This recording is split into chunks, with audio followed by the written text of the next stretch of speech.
श्री स्वामी समर्थ.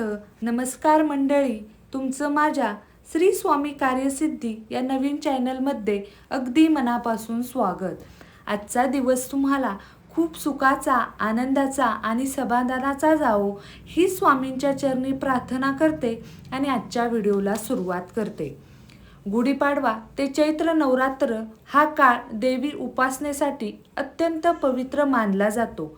या दिवसात कुलदेवीची सेवा भक्ती, शुद्धता आणि नियमाने केली तर अत्यंत प्रभावी मानली जाते.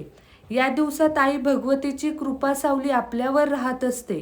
या दिवसात जो भक्त भक्तिभावाने आई कुलदेवी तिचं नामस्मरण करेल, तिची सेवा करेल, त्या भक्ताची साथ आई कधीच सोडत नाही.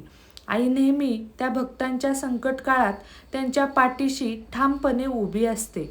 वर्षभरामध्ये 2 नवरात्र येत राहतात. एक शारदीय नवरात्र आणि दुसरी म्हणजे चैत्र नवरात्र.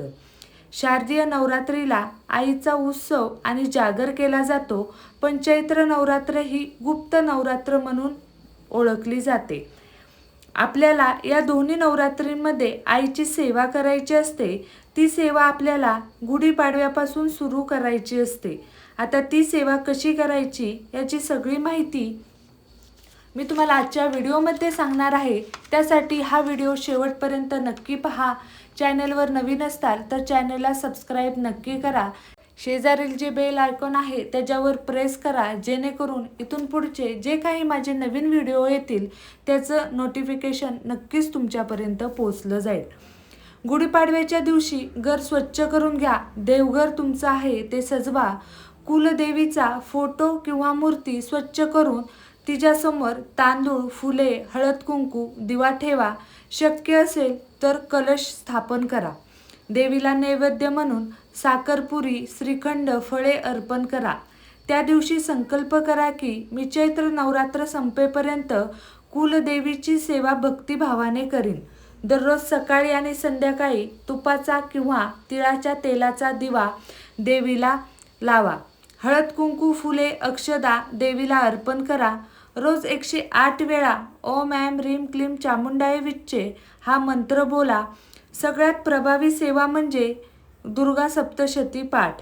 असं म्हटलं जातं या नवरात्रीमध्ये तुम्ही जर दुर्गा सप्तीचे 14 पाठ केले तर चंडी यागाचे फळ तुम्हाला मिळते. चंडी याग करायचं म्हटलं तर आपल्याला खूप सारा खर्च असतो आणि तो न झेपणारा असतो.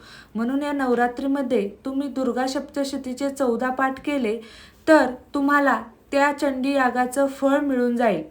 तुम्हाला या दिवसात एका दिवसात 1 पाठ जमला तर 1 करा, 2 पाठ करायला जमले तर 2 पाठ करा. जितके जमतील तितके पाठ करा, पण 14 पाठ नक्की करा. देवीला प्रिय असणारे लाल फूल, कुमकुम, नारळ देवीला अर्पण करा. या दिवसात कुंकुमार्चन करायला विसरू नका.